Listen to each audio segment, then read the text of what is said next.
Hello, ladies and gentlemen. Christopher Ludwig here, Editor-in-Chief at Automotive Logistics and Automotive Manufacturing Solutions, and welcome again to a bonus edition of the Livestream Hour and part of our very special Livestream Hour season finale. All good things must end, or at least take a pause, and that's what we're building up to here as part of our series. But before we do, we have some very reflective sessions, which will be bringing you insights and lessons over this past period, and what a period it has been, obviously across the global automotive supply chain. And today in particular, I'm really excited because we have a special guest from the Volkswagen Group, and we're going to be talking in quite some depth around the story of what's happened right up to, before and leading up to, how we've managed different phases of the crisis, and indeed, probably most importantly, lessons learned, looking ahead, and where we go from here. So again, for those of you for the many of you who are likely joining us as part of our ongoing series, thanks for joining on this Thursday. We normally hit you on Wednesdays. I'm glad you made the time to join us today. For those of you who are brand new to the series, we work across the industry to bring you insights as part of the live stream hour and a suite of virtual content which we're delivering, and so today is a special part of that. I want to thank our partners in the live stream hour and the ongoing Festival of Transformation, of which I'll speak more about later. Sorry. They are Fract Logistics Solutions, an important vehicle logistics transport management systems provider, ProAct International, another supply chain IT and service provider specialized in automotive logistics, HAL, Horizon Auto Logistics, port terminal and service provider with some great facilities in North America, and Inform. Inform is an IT and software provider, again, with highly specialized services in automotive logistics and the finished vehicle logistics side. So thanks again to all of our partners for the ongoing support, and we think it's been a great series so far. On to our program today. As I mentioned, we're going to be taking a bit of a journey today through a crisis and the lessons learned, and doing that in conjunction with, of course, one of the most important car makers in the world and groups in the world, Volkswagen Group, from the group logistics function, which we'll talk about in a moment, starting from disruption in China in the early phase and how that was managed. Of course, when the crisis broke initially in China and affected other parts, and of course very fast development since then, with the resurgence of volumes in the supply chain, of course, what led to coordinating global shutdowns. And we know from all of our guests over the past few months and from speaking to industry, just what a central role the supply chain logistics functions had to play in those very complex shutdowns across the world, they would safely and effectively. And in the meantime, building up entirely new supply chains in some cases in terms of sourcing PPE, ventilators to support the relief effort, and of course, since in helping to supply operations with the sort of equipment needed to operate safely. So again, the logistics and supply chain functions have played key roles there, and that's something we'll talk about with Volkswagen. And of course, we've moved towards the perhaps even more complicated than the shutdown, the restart of global production and supply networks, and attempts to stabilize and recover across the sector, and indeed, so what a journey. But beyond the crisis, I think, that is not just talking coronavirus today. Clearly, electrification, what has only accelerated in some ways, as we're seeing with many of the recent investments, announcements, and of course, Volkswagen at the forefront there. What does that mean for supply chain and logistics? Digitalization, in terms of visibility, in terms of standards, in terms of communication. I think it's fair to say that that's something that's coming out of the crisis as important as ever, perhaps accelerating in new areas as well. Volkswagen, again, a major example of that. And last, but far from least, certainly not least, sustainability. These are all topics we've been talking about in the last weeks, and greening the supply chain, looking at sustainable processes. This is something that, again, only accelerating in importance as far as we're concerned. and in the industry. And that's why I'm really excited today to welcome Matthias Braun, Head of Digitalization and Concept Development at Group Logistics, Concern Logistik at Volkswagen Group.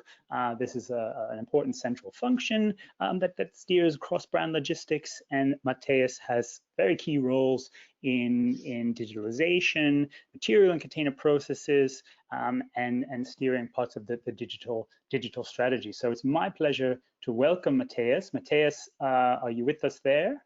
Yes, I hope you can hear me. Hello, Christopher. Hello to everybody in the audience. We can hear you very well, and again, very happy to welcome you from Wolfsburg. Thanks for taking the time for sharing insight today. And I thought, Matthias, like, good place to start would be with some introduction, both from your side and also with Group Logistics. Concern Logistics is not necessarily something that I think all of our audience will know. Good. So I will start with some information about Group Logistics. So thanks, first of all, for having me here within the session. It's great to be part of that incredible information platform that you have implemented there. To start with, to give you all some information about what Group Logistics and the logistics within the Volkswagen Group is all about, within 3 slides quickly. In the first slide that you will see, we have there our network that we are working in within the Volkswagen Group. In total, we have more than 8,500 suppliers worldwide who are serving and providing parts for our component plants, but also for our car plants that are around the world. And from there on, from our car plants, we are more than honored to ship to more than 150 markets in the world our cars, which makes it a quite challenging task to have that under control day by day.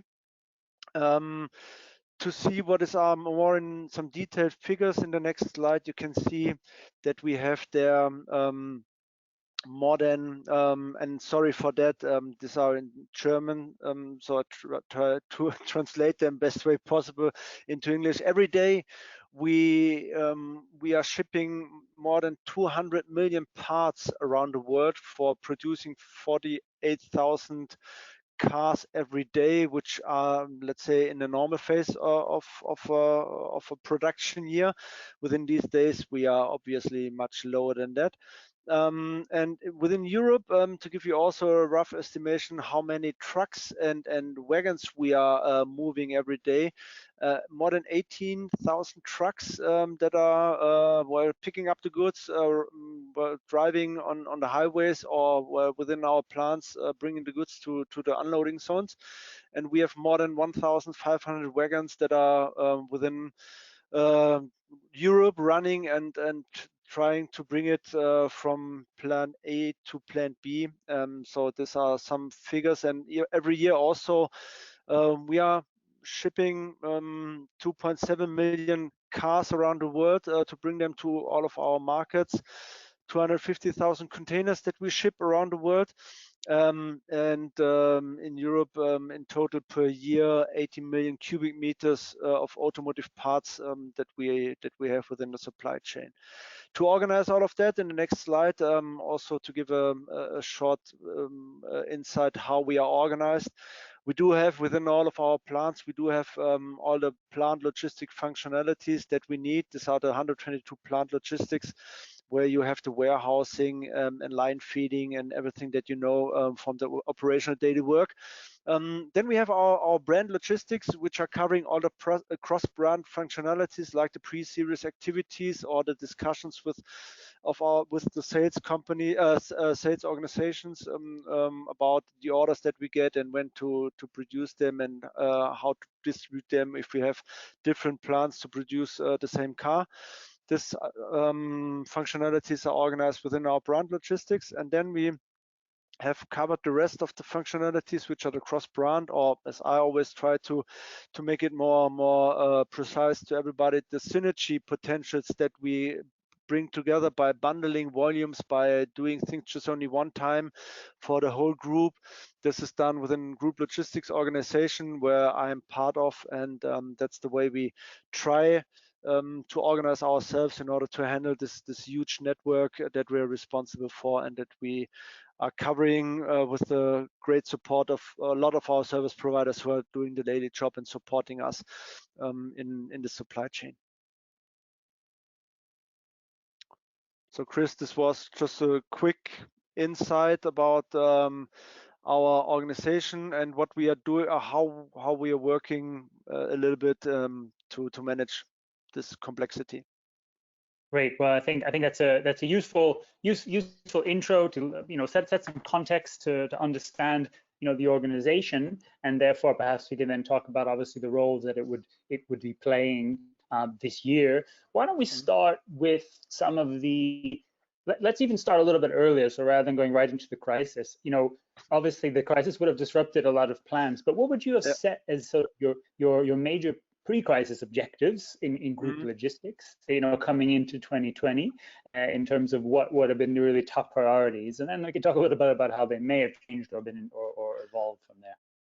Yeah, it's hard to believe that there was a life before crisis. So it always makes sense to remember that beginning of this year or the end of last year, we were quite enthusiastic. I think everybody, because the rising economies and all the sales numbers that we all had, also within automotive, were quite good, and we were all of us were optimistic about bringing new things into life. And then for us, the biggest challenge is with all the electrification of our fleet and everything, and to bring them like the ID.3 and the plants that we have to change and everything.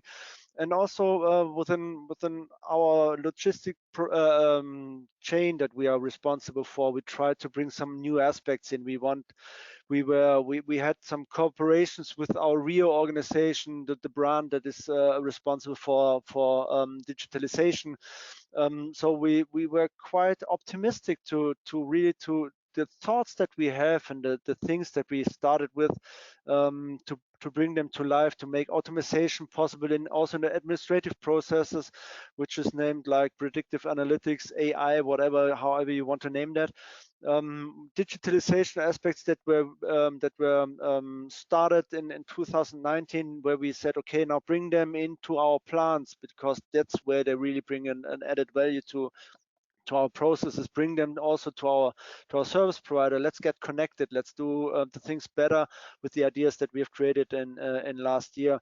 So trying to intensify all the things that we were talking about the last years when we started. So I think we were quite enthusiastic, still are, and we are gathering back the spirit that we had by the end of last year, with our strategic vision of doing things and trying to improve the logistic supply chain within the Volkswagen Group.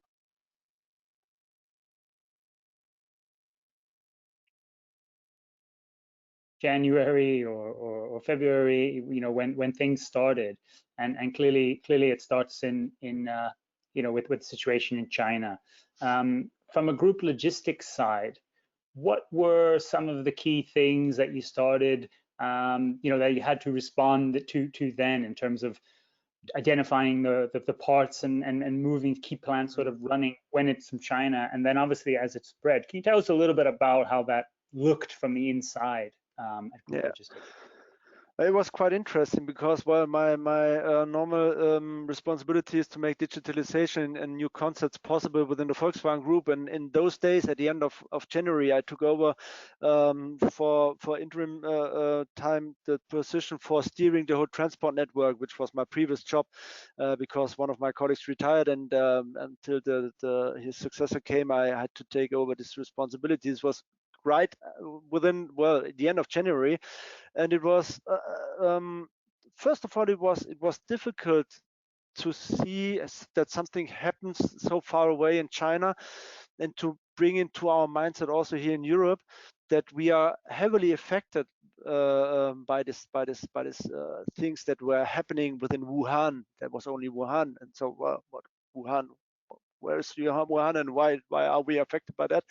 And because then we started to with all the mechanisms that we have implemented during the last weeks to steer some kind of shortage of material, etc. We started to communicate with our service providers, with our and also with our providers to see what kind of parts do we have directly from this area, what kind of parts do we have from whole China, which we need for Europe, but also for the rest of the world, for the US, for Brazil, for South Africa, which are the parts that are necessary for, well, within China. Surely they were looking at it more in depth within their own organizations, but to get there an impression where we really have the need for some deeper insight of the supply chain. Also, we contacted our major providers to see what's in the second and the third tier perspective going on there, because normally you just only cover the first tier part, but by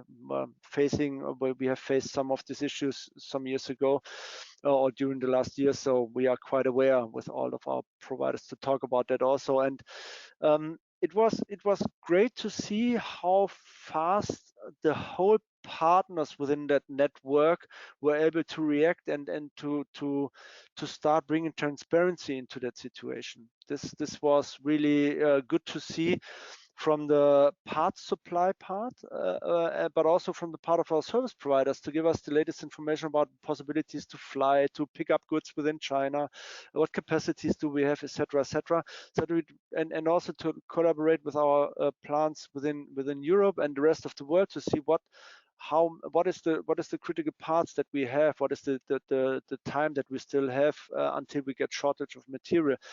And this was great to see within our daily communication that we implemented. We had in the peak season, we had more than 100 people within our daily Skype sessions from all around the world to see what's going on and where we have some issues in the supply chain.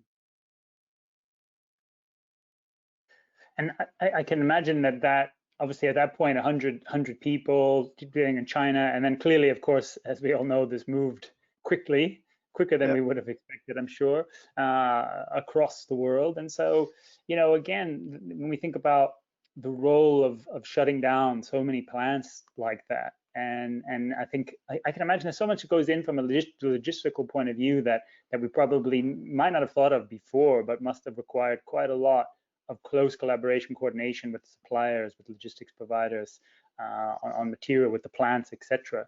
So again, how did that, communication, how did that coordination develop in terms of that sort of task force that you described? Yeah. Well, first of all, it was to make everybody aware of the situation, to see, okay, what we are in, and then we had to start like detectives searching for the most critical parts, and then everything went within the digital media, but also with our most valuable tool that we are all using, which is Excel. So a lot of communication was based on sharing files and making SharePoints where everybody could bring in their information. So we are in this case still far away from having it all online and everything. And by bringing every day some more aspects and some more ideas about the transparency in the supply chain and bringing the awareness to everybody, it was easy to get all the information together and to bring the same mindset to everybody, to say, okay, my role from Group Logistics is to bring all the information together. You guys from purchasing, for example, you are the ones to communicate with the suppliers and to assure all the measures that are necessary in order to bring the right capacities, or to discuss also with our R&D department for some alternative parts that we can use, for example. So this was interesting to see how this worked very closely together with also internally. Everybody took a responsibility, and this was one of the major positive facts, I think, to take over responsibility, which was accepted somehow. expected from the plants, but also accepted from all the others, and everybody took over a part of the responsibility and with one clear communication path with the same figures and the same informations toward also our board members, for example. And you know, during that, in terms of coordinating a safe and effective shutdown, if we might call it that, did logistics, you know, have a key role in kind of, you know, thinking about where inventory should be stored and preparing and planning for the eventual restart and again kind of preserving that aspect of it? I mean, I think it's just such a unique moment in history, I think, for a logistics department to be coordinating. But well, when the wave came to Europe and where we were really in this operational responsibility to coordinate everything, also with our service providers, I mean, this was a tough work that we all had to do together. Well, not only within the Volkswagen organization, but also our service providers.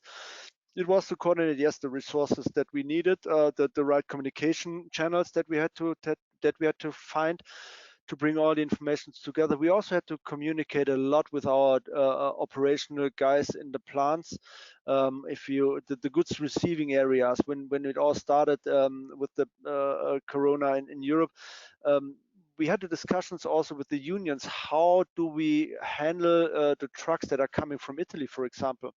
When it all started and it was mainly focused in Italy, our staff, the forklift drivers, etc., they were, how do we have to work with the truck drivers that are coming from such hotspot areas?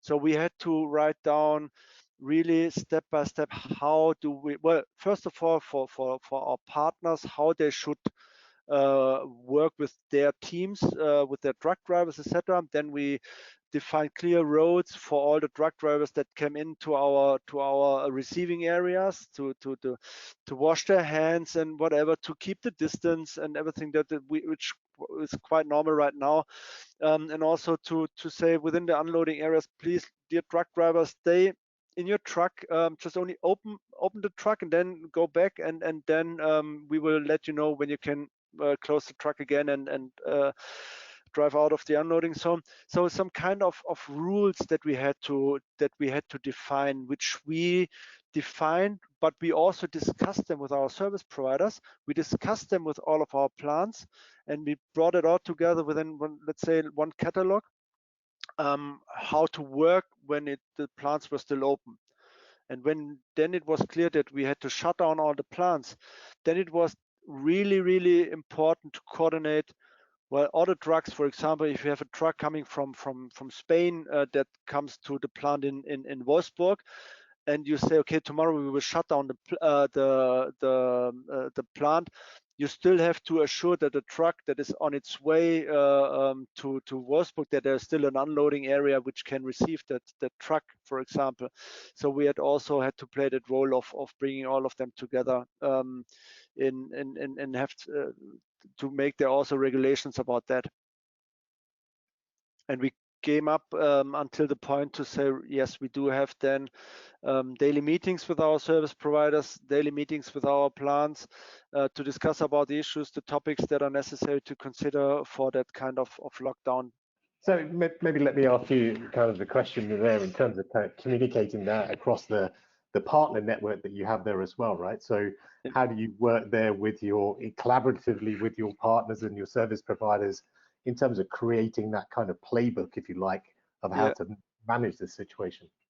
Well, first of all, I think we do have the possibility and also resources to make a brighter mind of possibilities to discuss them and everything with the whole Volkswagen organization, with our health department that we have, with our purchasing guys, with our operation guys, with our planning guys, strategic guys, etc. So it was clear from the very first moment that everything that we are developing for our own, we have to share it with our partners in order to help them also to go smoothly to the whole through the whole situation as good as possible. So it was clear not to hide or to keep that all in our hands, but also to share it with them. So we started then with daily communications and also web conferences, Skype meetings with our partners to share information, to also receive their questions that they had towards us and see what their problems are and to see what's going on within that period. So this was one of the key elements also for us to from the very first point. And what you can see here within that slide that I prepared, first of all, on the left-hand side, you can see the transparency was the most important topic, and it was also then, with all the critical parts, we also had to arrange a way of continuous production with our providers in order to increase our stocks in the plants during the shutdown, and also to arrange the whole logistic flow, receiving the trucks, whatever was necessary within the plants. And then we had to organize everything that was necessary within that period of time that we had to do there. So there was shutdown of the network of this 18,000 trucks that I was talking about previously, to see when the last trucks are coming in, how many unloading zones do we have open, how do we organize to have for them from this 65 unloading points, for example, in Wolfsburg, how many will be open until which day, and to make everything transparent to everybody.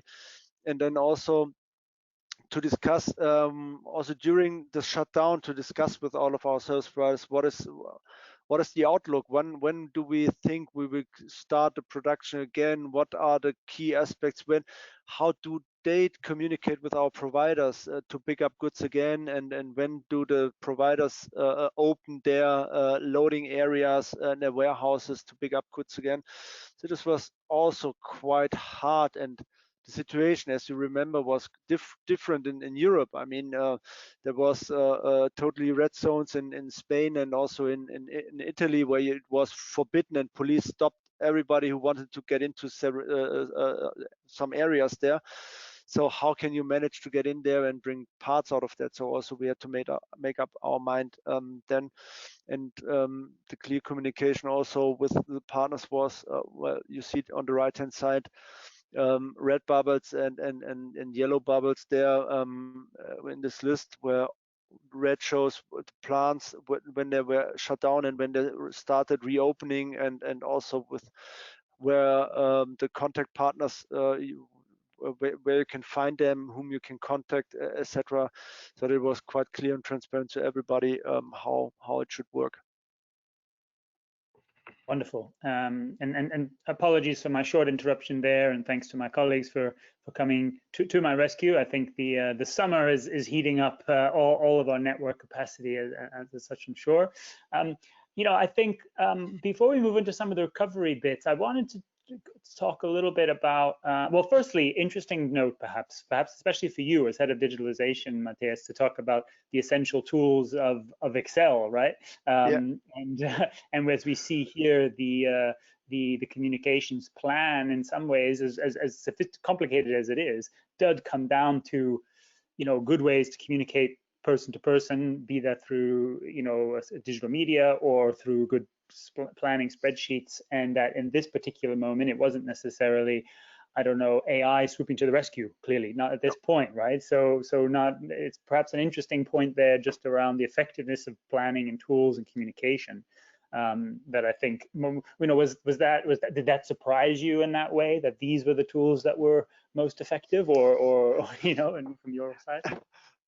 As we are used to work with Excel for 25 years now, I wasn't surprised that in such kind of crisis, the reaction that comes mutually into your mind is to come to look for something that you are used to. So Excel was the natural thing that everybody was looking at. I was not surprised, because as I'm within that topic since several months or years now, I know that we still have a big lack of information in the whole supply chain. I mean, we are all talking about transparency in the supply chain, and we know how hard it is to assure that even if we have transparency, we don't have the connectivity of the information sometimes, because some are talking in bill of ladings and others are talking in part numbers, and how do you bring those two informations together even if you have the transparency. So I was not surprised about that, but it was great to see how many people ask for new transparency requirements and said, hey, why isn't this possible right now? You have to do something. So it was more like a boost for all the activities that we are having in our mind, that we are now working, or that we are working since some months now, to bring them into life, and that we have created a new demand for that also, and a new mindset also in our top management level, that it's worth investing in something that you don't have a direct payback by just only getting transparency. Absolutely. There was another thing that was clearly happening during the peak of the pandemic and the crisis, or let's say the peak of the shutdowns for the automotive industry, and that was indeed establishing a supply chain, if you like, from Asia or from China to supply and support the medical relief effort, and to secure PPE and equipment. And I think Volkswagen, and I think it's particularly Group Logistics, played some key roles there, not even just within the group, right, but I believe also on behalf of aspects of the government and the relief effort. And I'm just going to call up a slide here because I thought this would be a good and interesting topic to touch on here. Can you tell us a little bit about that? Interesting. Bringing the capabilities together that you all need in order to manage a crisis is one of the also of a management skill that you should need in order to survive in such period of time. And thankfully, we are within the Volkswagen Group spread around the world with a lot of competencies that we have, and skills and capabilities that we were able to use also for bringing all this medical, or for sourcing and providing medical goods from China when the pandemic was reduced within China, and we were facing this problem here in Europe. We have our Chinese colleagues in Beijing, where we do have the purchasing department, but also logistic department there. We were asked as the whole Volkswagen Group to support German government here and also other European states to support them sourcing medical goods from China. And before this request from the government, Volkswagen even decided previously to make a donation of 41 million euros, not in money, but in PPEs and breathing machines, whatever was necessary from their perspective. So I can quite well remember the phone call that I got from my boss, who said, just only don't worry, just only some issues that you have to clarify. We need to organize the transports from this, some 2 or 3 flights, don't worry about that. And then this whole thing was working quite well, because we have a great team in China with experts, but also with a highly motivated Chinese team who supported us day and night, 24 hours, 7 days a week, in order to make it happen. That we made contracts with suppliers that we didn't know previously, because they are not for normal production goods. We had the big advantage to have a great network of service providers who made it possible to install within days our air bridge that we needed in order to fly this goods out from China to Europe. We were also within my team, within Group Logistics, a fabulous team of people who were were highly motivated also in order to do everything necessary within Europe to organize the warehousing, which was done by a great, also from the very first day, just only one phone call with the CEO to organize with Schnellecke here the warehouse in Germany, and they said no worries about money or anything. This is just only we need to do something together, so bring all our capabilities together. Also with Time Matters, Kühn und Nagel, and at the beginning with DHL and also Schenker were involved at the very beginning. So it was great to see how smoothly this worked, just only with the network that you have and with the reliability and the trust in people and the motivation that we are within logistic positions, whether we are within a service provider or an OEM or wherever we are. When we bring all the capabilities together, we were able to manage the numbers that you can see here, 135 million masks that we sent out from China to Europe. Those who are involved in this topic know that it was quite difficult even to organize flights from Beijing and to organize capacities and all the regulations and the other things that came up during the process were hard to manage, but it was 24 hours, 7 days a week, a full-time job, but great to see bringing all partners together. We were really able to do a great job for the whole society as a logistics family. Well, absolutely, and what a key role to be playing at that time, especially too. Has aspects of this continued, and maybe not directly with the relief effort, but clearly in the new normal and new realities that we're in, plants, facilities need an enormous supply themselves, I'm sure, of equipment to, protective equipment, masks, shields. Has that supply chain been carried forward, if you like, to now to serve that? And I think we may even have some visuals around that a little bit too. Well, for us, it was then when we just focusing on Europe and where we made also the distribution on that. We thought, how can we contact all of our offices and plants around Europe in order to bring to them for our internal needs that we had as the Volkswagen Group, to bring them the necessary medical equipment to their desks, and how can we organize that? And normally you would go through the brand the organization sheet that I shown, the plants, the brands, and the group logistics. We as group logistics were responsible for the whole process of bringing the goods to Germany, and then storing them and making then the distribution list and making then the demand and capacity landscape, etc., and also organizing the transports. But then we said we won't be able to identify the offices from financial services and the street and everything in Madrid, for example. How can we organize that? And we said, okay, let's do it quite differently. Don't think in brands. Just only think in regions and areas where we are located. Where, for example, for Spain and Portugal, we said, okay, we have a great organization in Mataré with our colleagues from SEAT. Why don't we ask them to be the responsible guys, that they receive everything for Spain and Portugal, and they will organize everything to bring it to the offices that we as the Volkswagen Group in the total have in Spain and Portugal. And the same we did with the other countries that you can see here. And we said, okay, to all of them, there is one direct connect, decentralized, regionally organized in Mataré, for example, and there you get the masks from.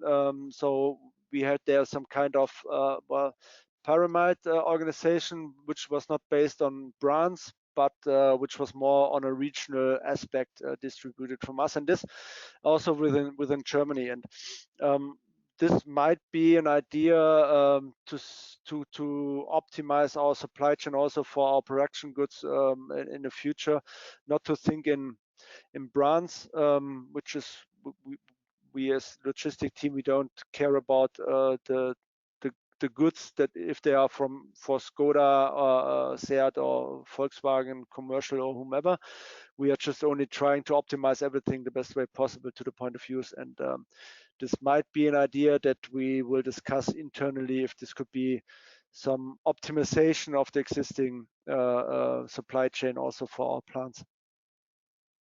Well, that's very interesting that this may have a carry-on impact, if you like, into the production and into the supply chain.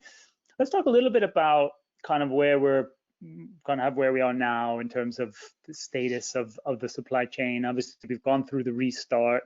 Broadly speaking, would you describe that as having gone fairly okay from a logistics point of view? Are you still kind of working through ongoing disruptions? Obviously, at the peak of the pandemic in Europe, the borders were almost closed. I mean, maybe not for goods exactly, but there were lots of checks and delays and things like that.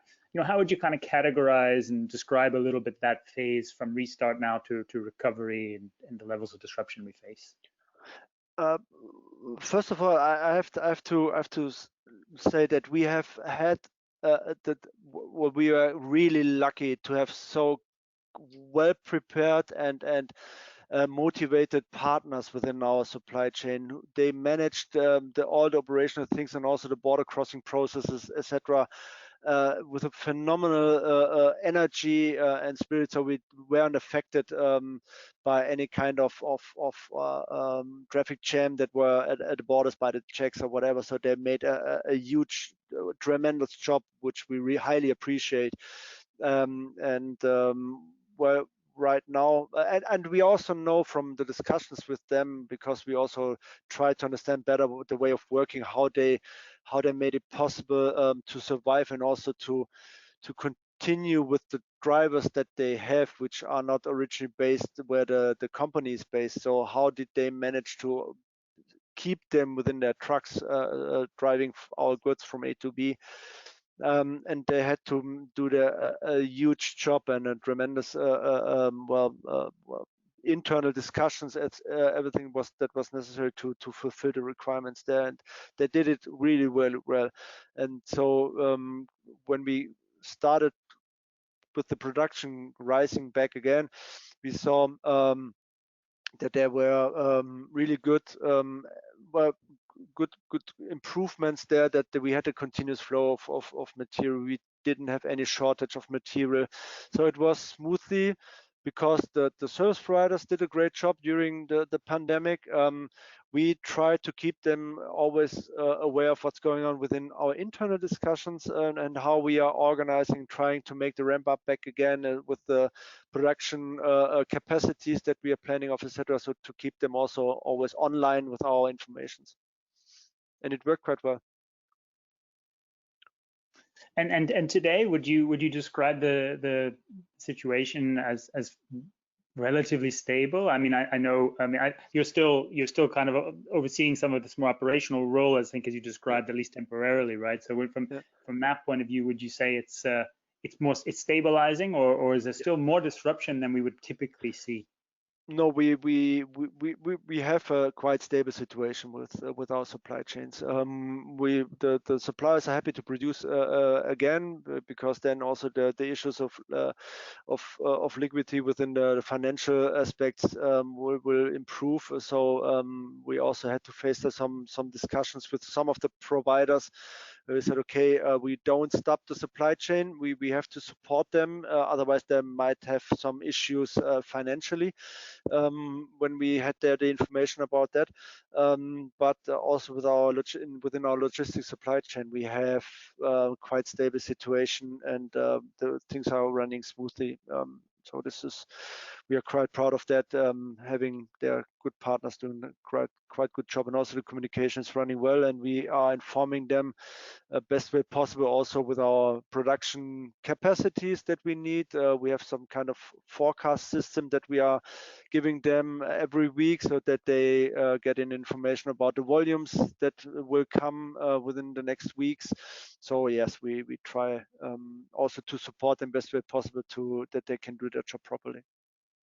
That sort of weekly update because earlier on we talked about this task force and almost daily communications and, the war room footing. Now, is it, I appreciate it's probably not in the war room footing, but is it more frequent than it was previously? Is it more connected? Has it moved to a more dynamic planning environment, as you've sort of indicated there? We always had the idea, even in my days when I was responsible for the whole supply chain and the transports, to make the forecast system that the providers and our logistics service providers could use, but it was difficult to translate it from amount of part numbers to cubic meters or whatever. But we were able to do so from the beginning of this year, and then we started some kind of pilots and testings with some of them, and then we start, okay, we have to push it, spread it towards all of them, and then have to daily discussion with them. And this works quite well, because then they were able to follow our weekly plannings that we have, our productions. They can follow up with their information that they get from us and with what they hear and understand from the suppliers.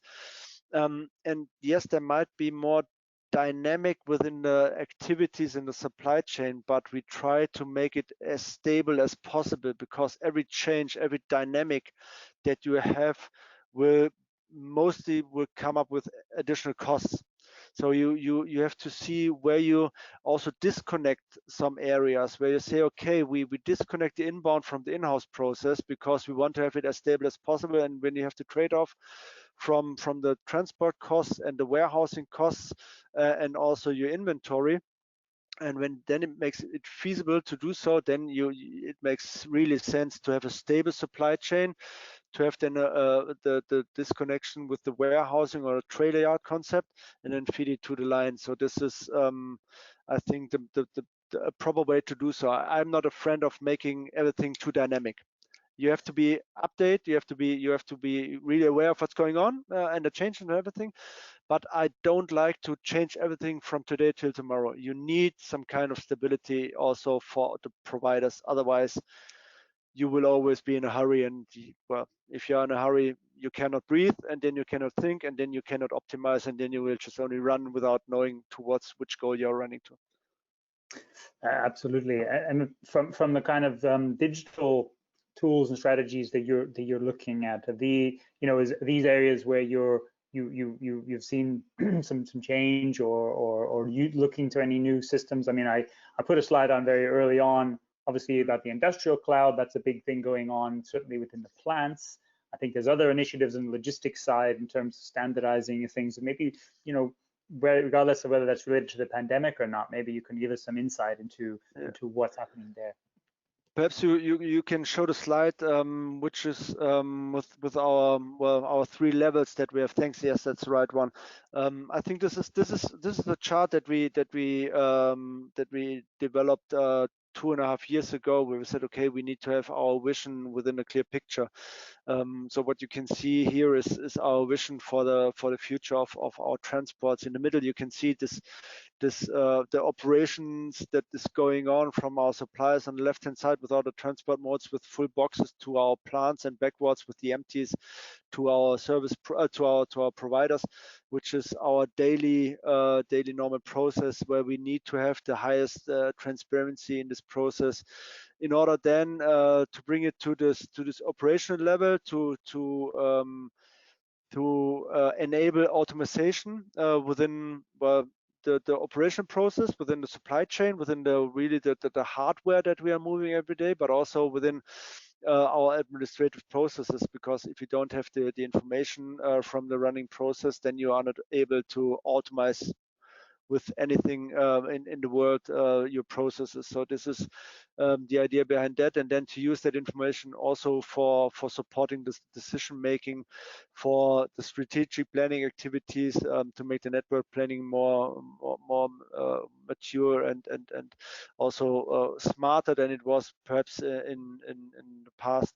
So this is the vision that we have, and which is more vital than ever, due to the experience that we all had during the pandemic, and we are still suffering if we have some regional crises that we need. And you can see on the right hand side the things that we will touch, or that we are already working at, some kind of this autonomous trucks that we are supporting with our MAN and Scania colleagues, green logistics aspects which are supported by all kind of information that we use, the transparency in the whole loop, as we call this, the supply chain from the suppliers to the plants and backwards, and also everything which is optimization, AI, whatever. So these are the topics, and the main topic is and will be transparency in all aspects, in all transport modes, in all supply chains that we have around the world. This is the basic.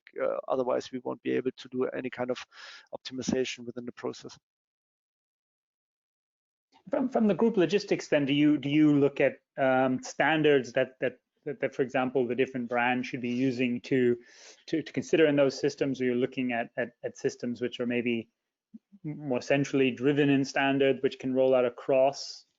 There's only one system that should be run within the Volkswagen Group for this aspect. The whole supply chain is connected towards our service providers and suppliers, towards one single way of communication, and by only one single way of communicating and sharing information. So there is no need for individual solutions within our brands, and there is no discussion internally. We are quite clear that this is a strategic topic, and I'm head of a strategic group inbound for the whole Volkswagen Group, where we all have representative of all the brands and also our after sales colleagues there, where we do have a clear commitment which kind of topics we will develop, and they are all driven by us as Group Logistics. We do have our experts from the daily business, from the plants and the brands involved there, to give us then the use cases and also the pain points and the insights. They are part of the development team, but there's just only one single roadmap that we have for doing this, and also to decrease the complexity for our service providers there also. Fantastic.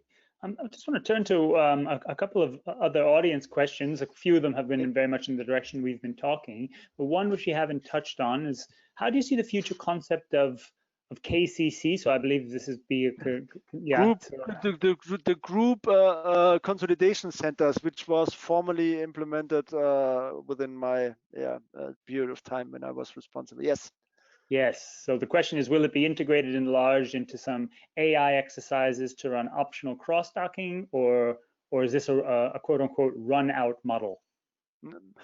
I think bundling volumes from regions and areas where we don't have for each and every plant full trucks to collect them from different suppliers to one plant will always be efficient, but it's always a matter of distance and of volumes and of frequencies, etc. So it's always a decision that we have to take based on the numbers and the figures and the business case that we have to develop on that.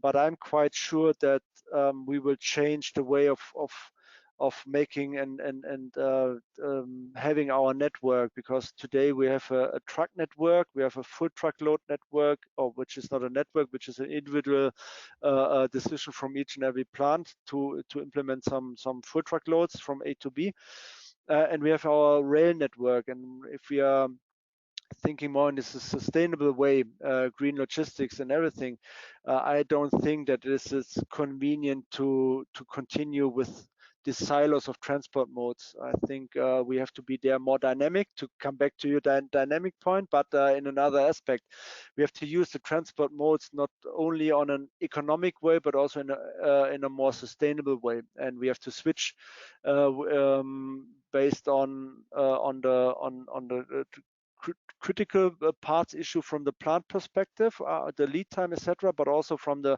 cost and CO2 emission aspect. And that's why I think, to coming back to the question, the group consolidation centers that we have in Bratislava and Heilbronn, and also in Kassel in Germany, in these two cities, they will survive, I think. If they will survive across Europe is always a question of the business case.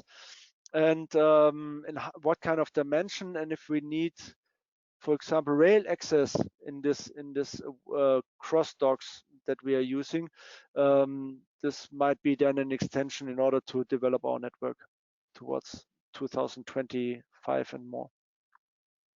Excellent, very, very interesting. So a couple of other questions, and thank you again for all your time here, Matthias, and insight. We won't keep you forever, but if you don't mind, we have a few more questions to cover. Sure.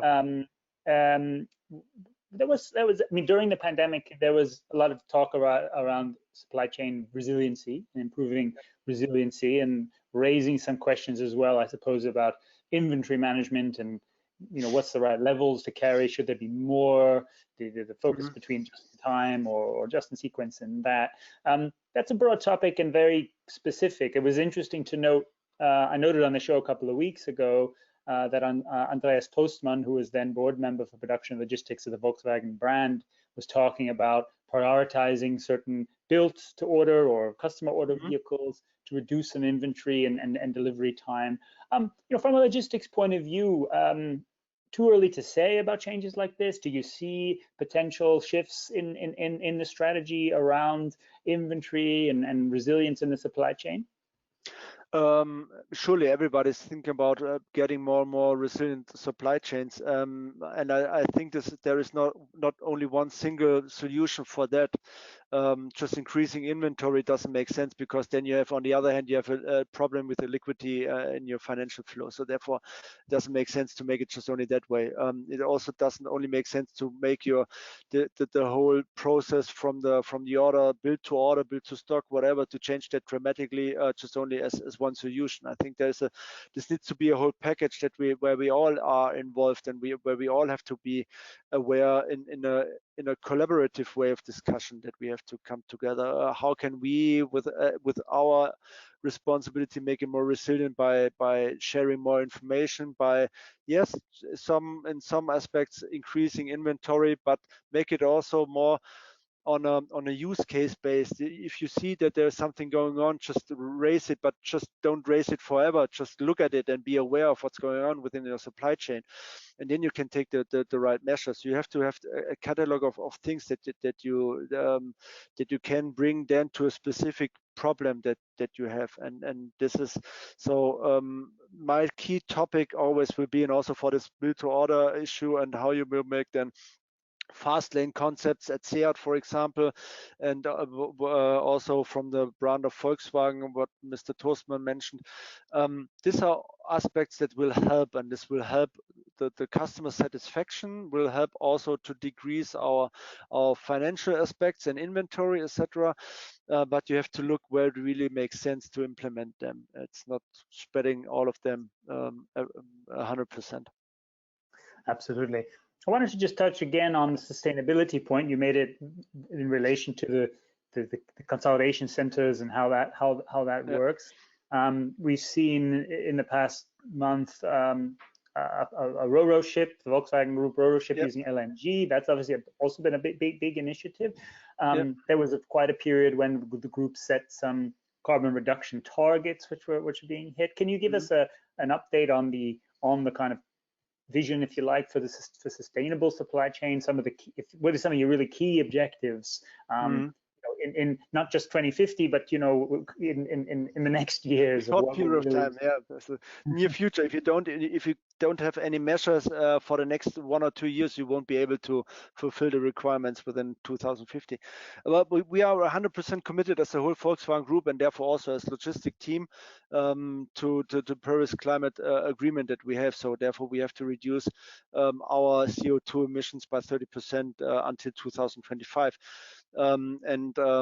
Yes, we have there a lot of initiatives that are going on within the brands, but also from our responsibilities for the transport network, what we are implementing and doing. So we do have a lot of initiatives going on towards LNG or CNG trucks that we bring there to our transports, supporting our service providers, motivating them to invest into that new technologies, but also talking to to providers for gas stations, for example, because we do have a problem, at least in Germany, to have enough gas stations that provide LNG and CNG. So we are there.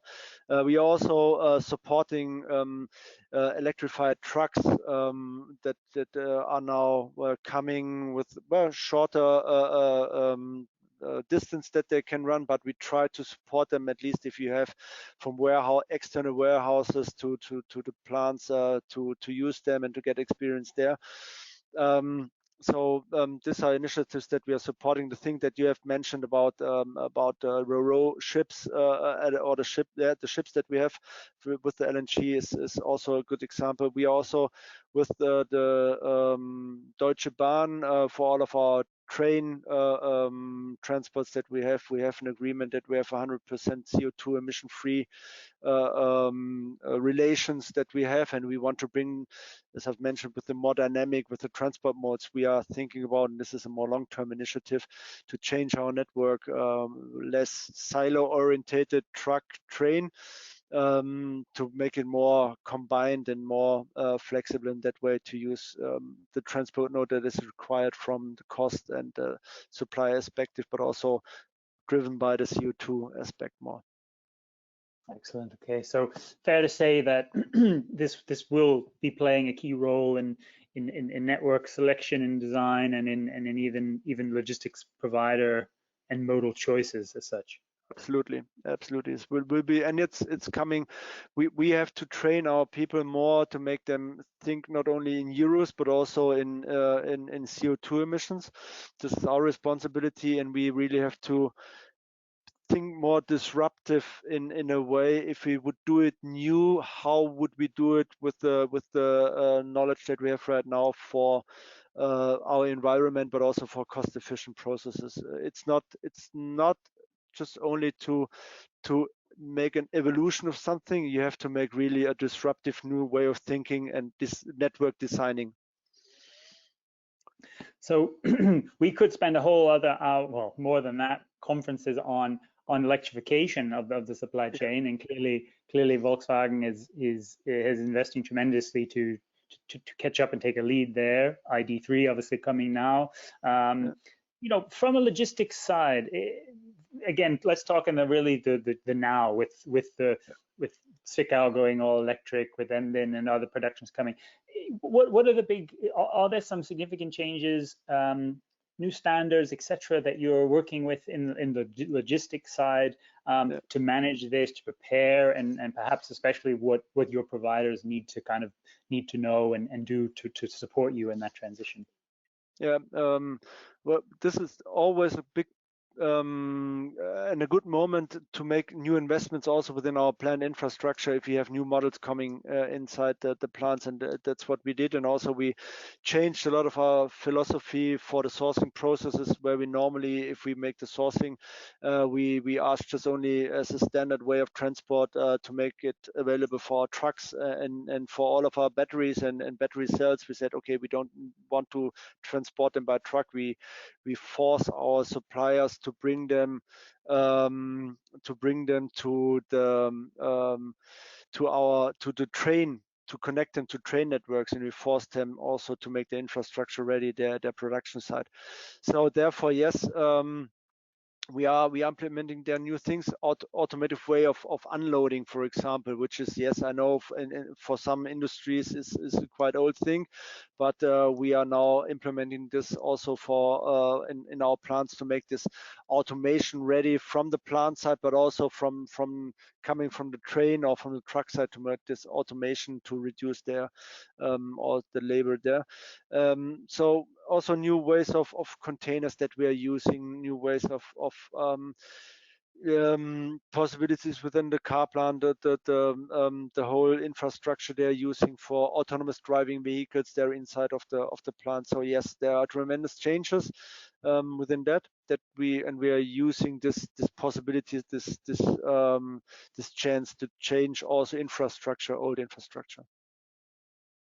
Well, again, I think this is obviously a huge part of the change, and we'll be seeing this across the supply chain.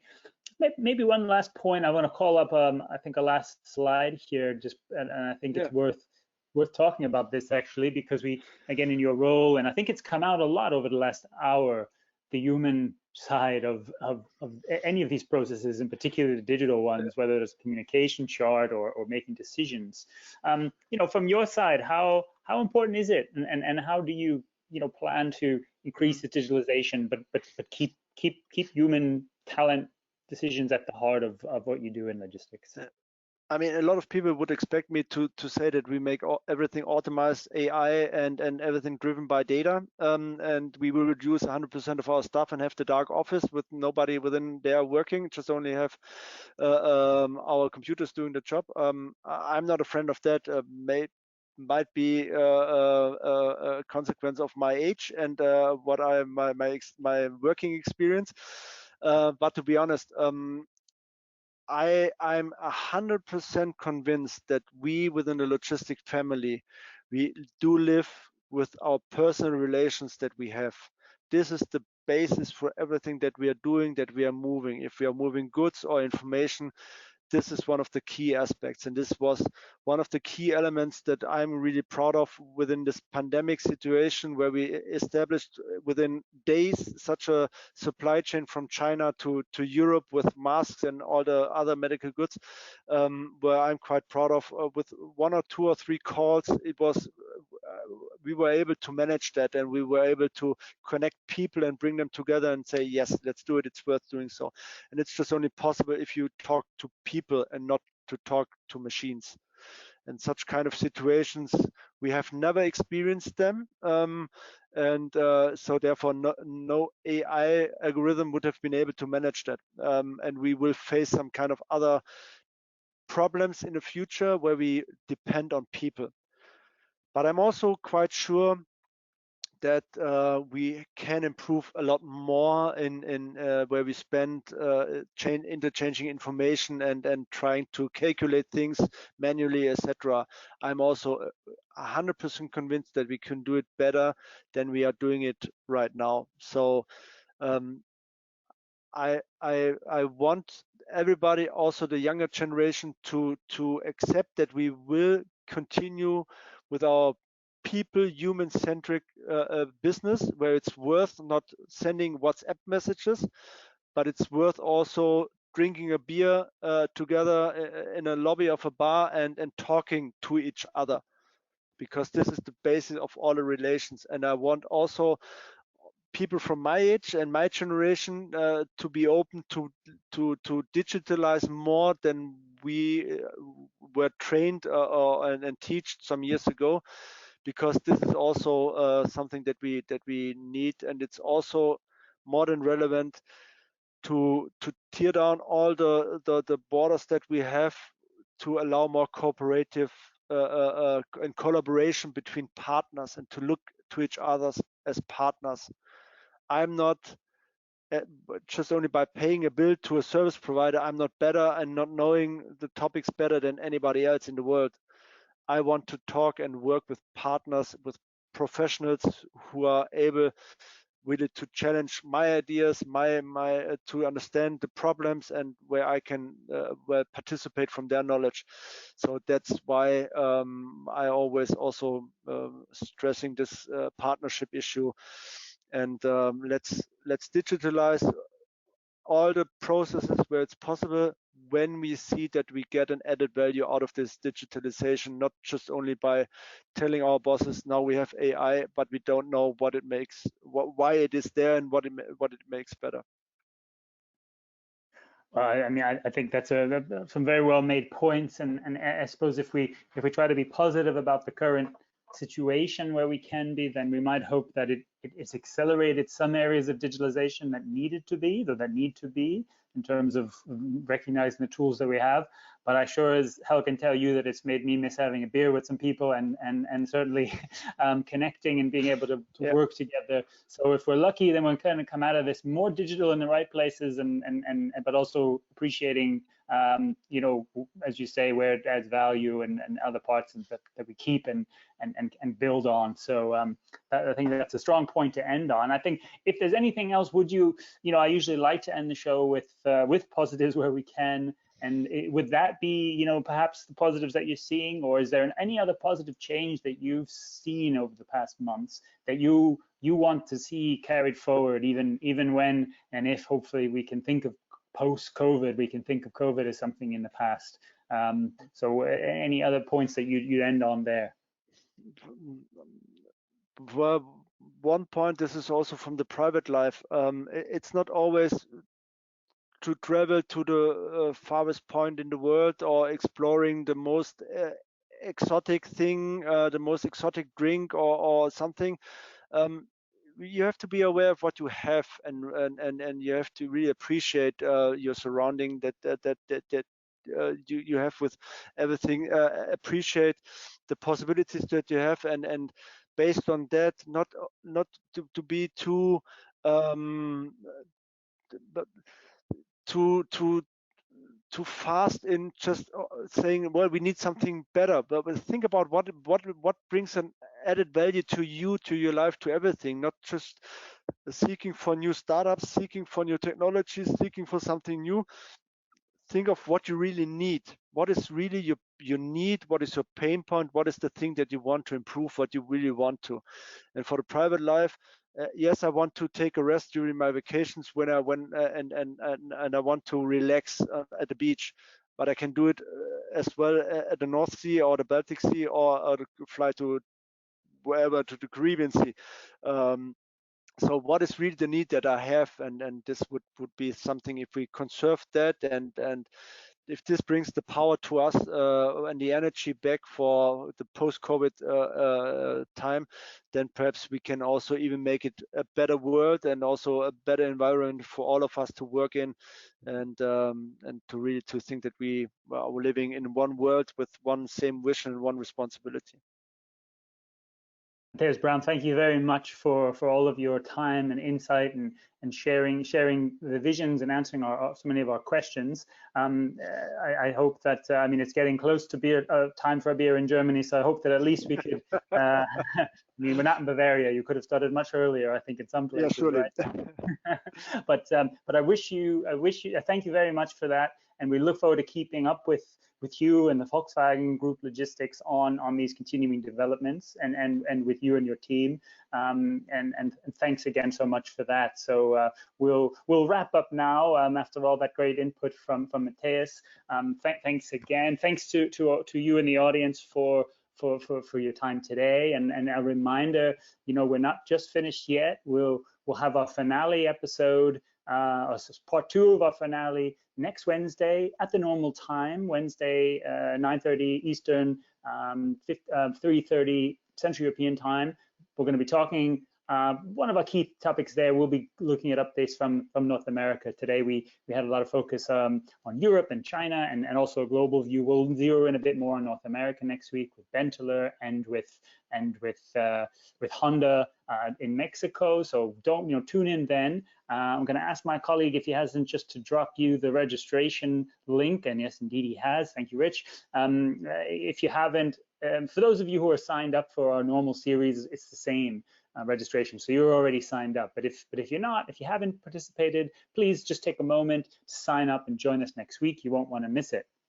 And then we're going to have a short break, but that's really so that we can launch what I would call our season 2, our next phase of the Livestream Hour, and that is our automotive logistics and supply chain live virtual conference coming middle of September 15th to 17th. We're also going to just put a link to you in a moment, so you can see the website and start booking your place as well there.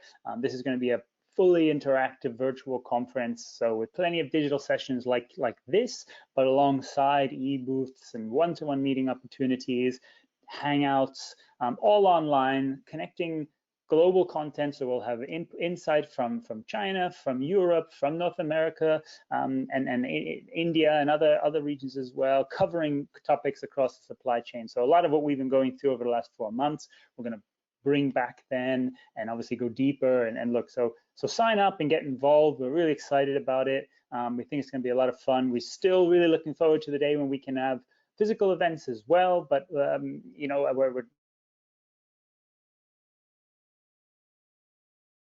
you'll enjoy when we can do physical events too. So come and check that out. You got the website link. We look forward to seeing you there. Thanks again to our partners in the Livestream Hour and the Festival of Transformation, of which this is all part. Inform, Hull, Horizon Auto Logistics, Fract Logistics Solutions, and Proact International. Thanks again, and thanks to our team, the producers, those of you who've even got a chance to see over the last 2 days if you've been with us, Mimish Ladwa and Richard Logan and Victoria Johns, and more behind that as well, who helped and contribute to make this happen. So thanks to everyone, to our team. Get in touch if you have more questions and want to know more about the conference or indeed the Livestream Hour next week and beyond. So thanks again to everyone. We really enjoyed today with Matthias and with all of you. So we're looking forward to finishing up the season next week, and have a great rest of the week and weekend. Stay safe. Bye now.